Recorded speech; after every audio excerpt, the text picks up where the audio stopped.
আমি আজকের আলোচনা শুরু করব কোরআনে বর্ণিত অত্যন্ত গুরুত্বপূর্ণ একটি ঘটনার ছোট একটা অংশ দিয়ে, যা আমাদেরকে আল্লাহকে স্মরণ করার একটা উপায় সম্পর্কে বুঝতে সাহায্য করবে। যদি সময় থাকে আমার ইচ্ছা আছে আল্লাহকে স্মরণ করার দুইটা উপায় আলোচনা করার, যে উপায়গুলো আমাদের সবার পরিচিত।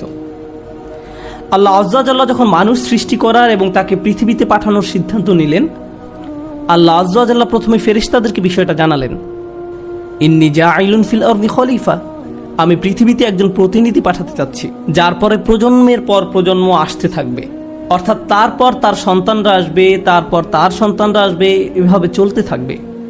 এর আরেকটা অর্থ হলো, আমি এমন একজনকে পৃথিবীতে প্রেরণ করতে যাচ্ছি যে নিজেই নিজের সিদ্ধান্ত নিবে। অর্থাৎ আমরা কখন বসবো, কখন দাঁড়াবো তা আল্লাহ ঠিক করে দিবেন না, আমরা কখন চোখ খুলবো বা বন্ধ করবো তাও আল্লাহ ঠিক করে দিবেন না, আমাদের নিজেদেরকেই সেই সিদ্ধান্ত নিতে হবে। তিনি আমাদের দিক নির্দেশনা দিবেন কিভাবে চলতে হবে, কিন্তু মানুষ এই দিক নির্দেশনা মান্য বা অমান্য করার ক্ষেত্রে স্বাধীন। ফামান শাআ ফালিউমিন ওয়া মান শাআ ফালিয়াকফুর, অতএব যার ইচ্ছা বিশ্বাস স্থাপন করুক এবং যার ইচ্ছা অমান্য করুক।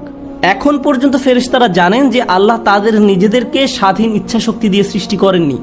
আল্লাহ আজ্জা জাল্লাহ বলছেন, লা ইয়াসুনাল্লাহা মা আমারহুম ওয়া ইয়াফআলুনা মা ইউমারুন, তারা আল্লাহ তাআলা যা আদেশ করেন তা অমান্য করেন না, আল্লাহ যা তাদের করতে আদেশ করেন ফেরেশতারা তাই করে।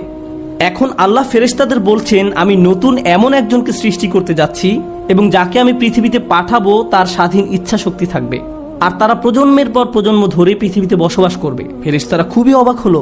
প্রসঙ্গত, ইহুদি এবং খ্রিস্টানদের কাছেও আদম এবং হাওয়ার ঘটনার একটা বর্ণনা আছে, তাদের বাইবেলে এই ঘটনার একটা বর্ণনা পাওয়া যায়, কিন্তু ঘটনার এই অংশটা যা কোরআনে বর্ণিত আছে সেটা বাইবেলে পাওয়া যায় না, কোরআন ছাড়া আর কোথাও এটি পাওয়া যায় না। তো আল্লাহ আজ্জা জাল্লাহ তাদের বলেন, আমি পৃথিবীতে মানুষ প্রেরণ করতে যাচ্ছি। তখন তারা বলল, আতাজালু